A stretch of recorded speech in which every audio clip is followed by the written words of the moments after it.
Hi everyone, welcome back to Wealth, Wisdom, and Insights. If you're new here, don't forget to subscribe and hit that bell icon for more life-changing content. Today we're diving into a book that's been making waves for years, The Subtle Art of Not Giving a Fuck by Mark Manson.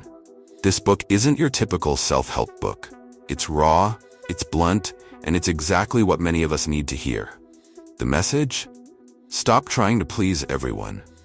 Stop being so afraid of pain. Stop seeking endless happiness. It's about figuring out what really matters in your life, and most importantly, what doesn't. In this video, we'll break down the key concepts from the book, using examples that will help you see how these ideas can transform the way you live. The first big idea Mark Manson hits us with is the concept of choosing what to care about. Now, this may seem simple, but it's crucial. Every day, we face a flood of information, opinions, and distractions. Social media constantly feeds us the need to care about a million different things. From the latest celebrity drama to global crises, we're overwhelmed. But Manson argues that if we try to care about everything, we end up caring about nothing. Our energy gets drained, and we're left feeling burnout, frustrated, and unfulfilled. Manson starts the book with a powerful statement. You can't give a fuck about everything. The question is not, what should I care about, but rather, what am I willing to suffer for? This is a big deal because everything in life requires sacrifice and suffering. If you care about your career, you'll face stress, disappointment, and challenges. If you care about your health, you'll have to put in the work, exercise, dieting, and making difficult choices. It's about realizing that pain is inevitable, but unnecessary suffering is a choice. Think about it. What's worth your time, energy, and mental bandwidth? If you can focus on what truly matters, you'll find that most things aren't worth your emotional investment. Manson says that your fucks are limited, so choose wisely what to give them to. Choose what you're willing to struggle for. Manson dives deep into a truth many of us try to ignore. Pain and suffering are unavoidable. Whether you're dealing with career setbacks, relationship challenges, or health issues, suffering is part of the deal. But here's the kicker. The quality of your life depends on what you choose to suffer for. You see, it's not about avoiding pain. It's about finding something worthwhile to suffer for. For example, let's talk about a guy named Tom. Tom complains all the time about his job, how he hates his boss, how unfulfilled he feels. But when we dig deeper, we see that this job allows him to support his family and gives him a sense of stability. His suffering has a purpose. But if Tom continues to stay in that job without finding meaning, it will drain him over time. On the flip side, some people avoid suffering altogether, thinking they can escape it by seeking comfort and convenience. But that leads to dissatisfaction. Avoiding suffering means avoiding personal growth. And this is where Manson points out that suffering with a purpose is more meaningful than avoiding discomfort. Manson uses the example of working out. It's painful, but it's worth it. And it's that type of suffering that leads to strength and growth. One of the most unconventional ideas in the book is the power of negative thinking. While many self-help books focus on positive thinking, Manson argues that negative thinking can actually be a powerful tool if used the right way. What does he mean by that? Here's the thing. Positive thinking can sometimes lead to unrealistic expectations. It can make you think everything is going to be okay just because you visualize it. But life isn't always sunshine and rainbows. Sometimes things go wrong, and that's okay.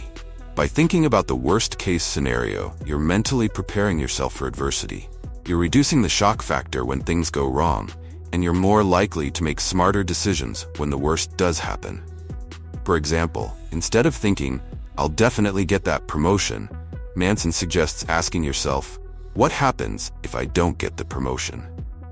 Then prepare for that possibility. It doesn't mean you should give up, but it makes you less attached to the outcome. This allows you to stay grounded and resilient no matter what life throws your way.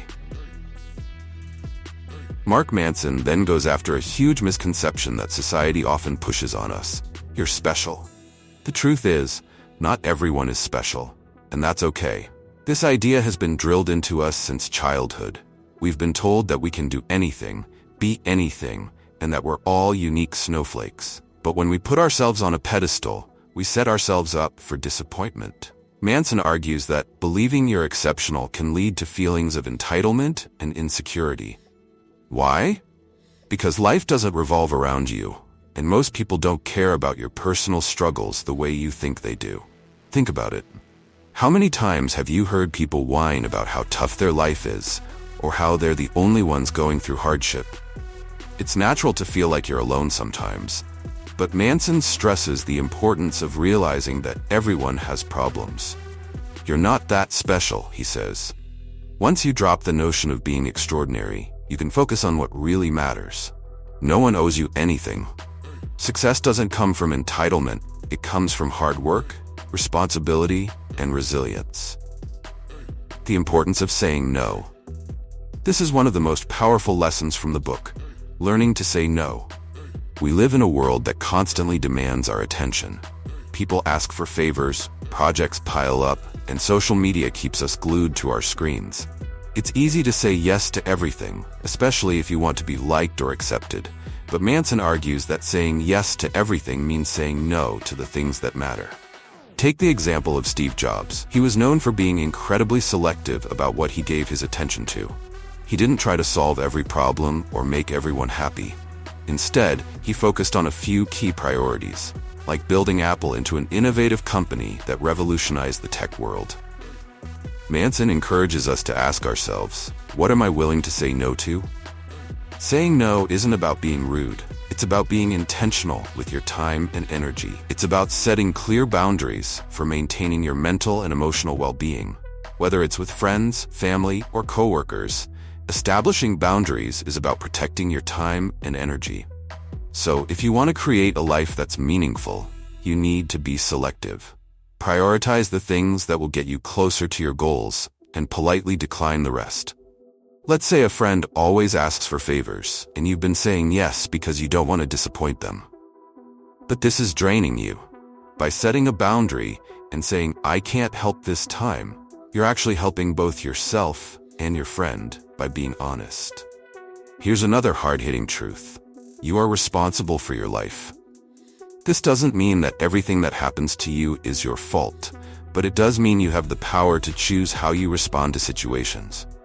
In other words, stop blaming others for your problems and take responsibility for your actions, decisions, and emotional reactions. Manson shares the example of a woman who was constantly blaming her abusive partner for her misery. It wasn't until she realized that she was responsible for her choices, staying in the relationship, allowing herself to be mistreated, that she could begin to change. You don't choose what happens to you, but you do choose how you react. It's about taking ownership of your decisions, accepting that you're in control of your narrative, and moving forward. No one is going to rescue you. You have to take charge. Here's where the book gets really deep. Think about death as a motivator. Manson suggests that thinking about our own death can actually help us make better decisions. The idea is simple. Life is short, and we don't have forever to get things right. He encourages readers to reflect on their mortality as a way to motivate them to focus on what truly matters. In one of the most powerful lines in the book, Manson says, "Death is the only thing you can be sure of, and when you embrace it, everything else becomes clearer." By remembering that life is limited, you're able to prioritize your values and stop wasting time on things that don't serve you. You realize how precious your time is, and that leads to making smarter, more intentional choices. You stop sweating the small stuff and start living with purpose. So, to wrap up, the subtle art of not giving a fuck isn't about being apathetic or disengaged. It's about getting clear on what you care about and learning to let go of everything else. Manson challenges us to rethink our values, to stop chasing after approval, and to realize that life is tough.